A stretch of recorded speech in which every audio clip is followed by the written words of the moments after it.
Hey, guerra híbrida, eu já ouvi chamarem também de guerra de quinta geração, de guerra de quarta geração, mas, enfim, discutir o conceito já se discutiu amplamente, continua se discutindo sempre que necessário, mas partindo do ponto de que nós já discutimos o conceito e já sabemos o que é uma guerra híbrida, qual é o real perigo dela hoje para o Brasil, sobretudo nessa relação com os Estados Unidos e, em especial, sobre a nossa soberania nacional? Nós estamos de fato em um momento de guerra? E se sim, qual a intensidade disso tudo? Então, vamos lá. Olha o time de como aconteceu a coisa. Eu não vou dizer que o Irã ganhou dos Estados Unidos e Israel a guerra, porque eu acho que é exagero dizer isso. Mas o fato é que a ofensiva dos Estados Unidos no Oriente Médio, que era a última fronteira, o Irã, não deu certo e eles recuaram. E eles voltaram os canhões para onde? Para a América Latina. Voltando para o Oriente Médio, o Irã era a última fronteira ali, país central na concepção da Rota da Seda, a última fronteira antes de chegar na Rússia e na China. E eles viram que ali eles vão ter muito problema para eles conseguirem manter alguma hegemonia que já perderam, na verdade. O Israel hoje é um problema muito sério ali, tá? Ele tem uma hegemonia militar e muito dinheiro, e eles estão fazendo uma. Até a gente pode falar sobre isso depois, porque como o Trump vem desde então favorecendo Israel, mas voltando aqui, o que acontece nesse cenário? Como eles viram que lá eles não tinham, ia demorar ou seria muito custoso uma dominação total daquela região, tá? Em especial do Irã, de derrubarem o governo, eles voltaram para a América Latina. E isso é uma coisa óbvia. O Trump, ainda no primeiro governo dele, 2021, 2022, não sei se foi depois que ele saiu ou antes, que ele falou assim: a Venezuela está aqui do lado, por que eu vou atacar o Irã? Isso foi lá atrás. Vou atacar a Uhum. Rússia se eu tenho a maior reserva de petróleo aqui do meu lado. E a América Latina, ela é absolutamente estratégica para os Estados Unidos. O império se sustentou com o sangue do nosso povo, não só do povo da América Latina, mas em especial da América Latina. A América Latina foi pilhada pelos Estados Unidos como império desde sua ascensão. Então, assim, o que a gente está acontecendo agora é um movimento de ruptura com isso, onde o Sul global ele reaparece como ator estratégico para um mundo multipolar. E o Brasil é, obviamente, o país mais importante nesse contexto. Aí, se a gente for falar de riqueza, de geografia, de tudo, ainda é mais importante do que o Irã, porque aqui a gente tem de tudo, é um país incrível, um país super rico e que está do lado dos caras. Então, assim, a tendência é que a guerra híbrida vá se intensificar cada vez mais.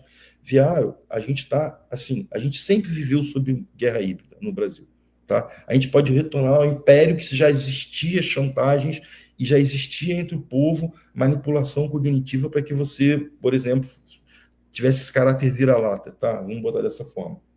Mas o que acontece nesse momento é o seguinte: o Brasil é o maior parceiro da China. A China é o inimigo e maior concorrente dos Estados Unidos. A China, olha que interessante, a gente muito se discutiu sobre o Brasil não ter aderido à Rota da Seda. Isso foi na cúpula de Kazan. No Brasil não aderiu, não recuou, não sei o que lá. De lá para cá, o Brasil fez acordos bilionários com a China. Bilionários. Acordos, maiores acordos comerciais do planeta entre o Brasil e China. E nesse contexto, a cúpula do BRICS no Rio foi um sucesso e determinou muitas políticas públicas que vão ser feitas no bloco até agora.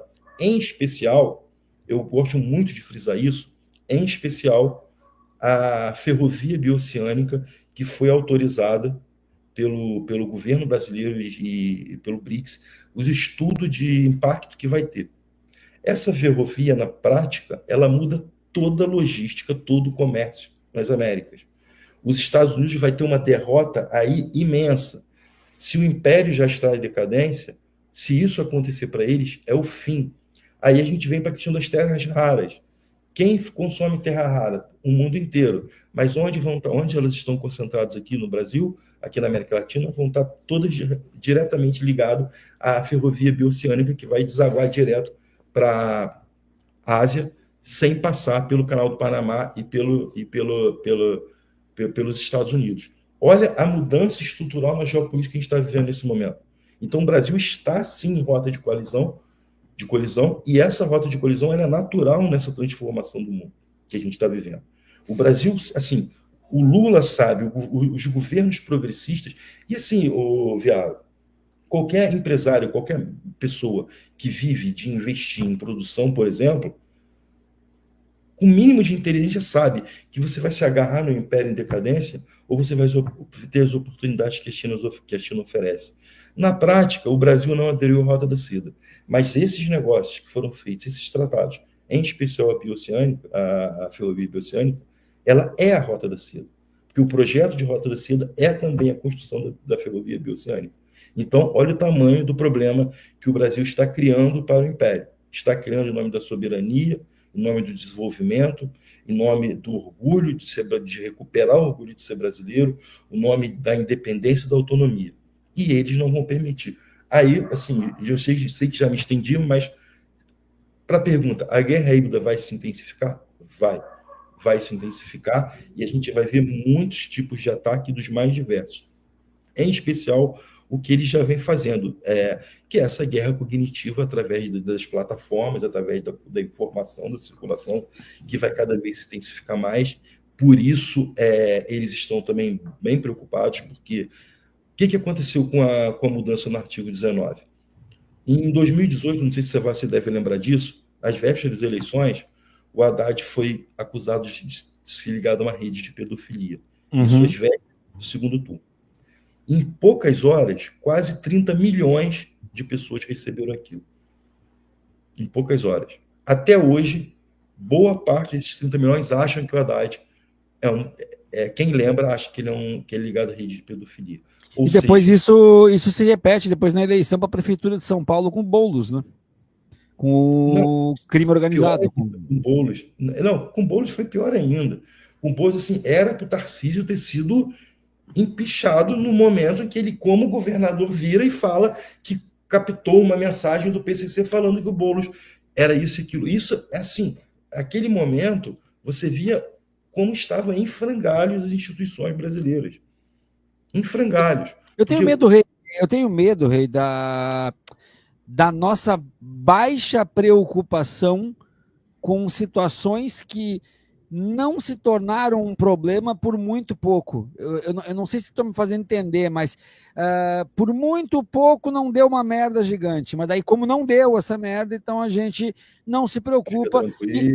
E não se... Eu vou dar um exemplo bem claro. Foi muito pequeno o detalhe que fez com que a gente não tivesse na Prefeitura de São Paulo o Pablo Marçal. Exatamente. Mas foi muito pequeno. Foi culpa dele. Culpa dele. Por muito pouco, a maior cidade do país não ficou. Porque se ele vai para o segundo turno, no lugar do Boulos, ele leva a eleição. Ele leva a eleição. Ele ia virar aquele jogo. Ele ia virar, e isso estava mostrando. E aí a gente ia entregar a cidade de São Paulo para um maluco incapaz. Como ele não só perdeu, como agora está inelegível, então a gente não se preocupa mais. Só que os problemas podem se repetir com outros atores. Da mesma forma. E aí Exatamente. O que a gente tem? A gente tem a mesma coisa quando, já conversei contigo várias vezes, até no privado, né? Quando a gente não se preocupou com o Olavo de Carvalho, não se preocupou com o Bolsonaro, não se preocupou com o Pablo Marçal, e agora é o Eduardo Bolsonaro, que é um bosta, não tem influência nenhuma, daí daqui a pouco tem influência. Então a gente vai não se preocupando sempre, e por isso sempre vão surgindo outros. Sempre. Porque a gente não se preocupou, a gente não criou dispositivos. Aí, como a gente está no adiantado da hora, eu preciso te fazer mais uma questão antes de tu sair, tá? Que é essa manifestação aqui do porta-voz do governo dos Estados Unidos, tá? Vamos ver isso aqui, ó, é de hoje, tá? Olha essa manifestação aqui, tem legenda, tá, gente? Moraes is an activist judge that abused his authority by engaging in a targeted and politically motivated effort designed to silence political critics through the issuance of secret orders compelling online platforms, including U.S. social media companies, banning the accounts of individuals for posting protected speech. Moraes further abused his position to authorize unjust pretrial detentions and undermine freedom of expression. Opa, dá um pouquinho, que deu um pequeno problema aqui, vamos ver se vai agora. A internet, às vezes, ela gosta de me sacanear.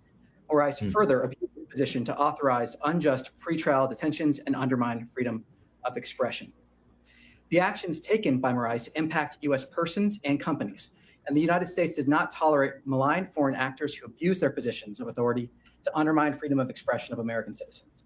I mean, do other Brazilian individuals might face the same sanction, or if there is any indication of new travel bans or visa restrictions for Brazilian citizens in general now or in the near future, even next year when there is a World Cup? Well, I'm not going to preview what we may have in terms of further sanctions announcements or other actions there. What I can say is just point to this action and again stress how seriously we take this. And the last question, if possible, how is the diplomatic engagement among those two countries? Secretary Rubio had a meeting here on this matter. If the State Department has a position on this meeting. Well, I have no readout to provide on a meeting for you. E aí, Rei? Então, eles estão... É exatamente isso. Estão demonstrando que não vão recuar. Eles estão com um discurso perfeito do bolsonarismo, de silenciamento da expressão. E, assim, o que é mais relevante, fala sobre as plataformas, sobre as big techs. Porque, Viaro, quem poderia garantir, dentro de uma normalidade, dentro do caos, o campo bolsonarismo crescer, seriam essas plataformas. E voltando ao que eu estava falando do artigo 19, com a votação ali agora, que eu falei tudo do caso do Haddad, assim, a ideia é não permitir mais, tá? Você não permite mais que esse tipo de conteúdo viralize, então você vai culpar as plataformas, elas vão ter que responder por esse conteúdo. Isso traz problemas? Traz sim, traz muitos problemas, inclusive para o jornalismo progressista, não só para o progressista, para o jornalismo independente, porque as plataformas são chantagem, elas fazem chantagem. Tanto que o CEO do Google aqui ameaçou claramente, se vocês fizerem isso, quem vai sofrer é o jornalismo independente. Eles vão tentar sancionar. Então, ao nível de chantagem. Isso mostra também que um dos grandes interessados dentro dessa distribuição no país é exatamente o setor das Big Techs, o setor ali, a California Republic, o Vale do Silício. Primeiro, eles têm um poder enorme dentro do Estado americano. Hoje são eles que controlam o Estado, de fato, nos Estados Unidos. Tá?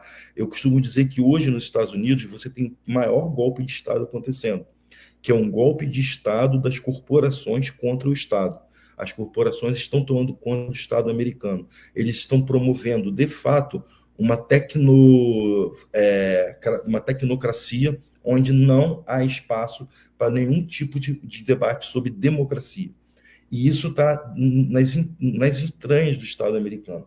E eles não vão permitir que o Brasil, o país, que, se eu não me engano, é o terceiro, está entre primeiro, segundo e terceiro, com maior acesso à internet no país, fique de fora desses planos dele, quanto mais estando no quintal. Você junta isso ao BRICS, junta isso à questão da infraestrutura, você junta isso à relação com a China, você junta isso ao desenvolvimento do governo Lula, e você tem um cenário perfeito para os caras entenderem que o Brasil hoje é, sim, o principal laboratório da guerra híbrida e que eles vão ter as últimas consequências. A minha leitura é essa.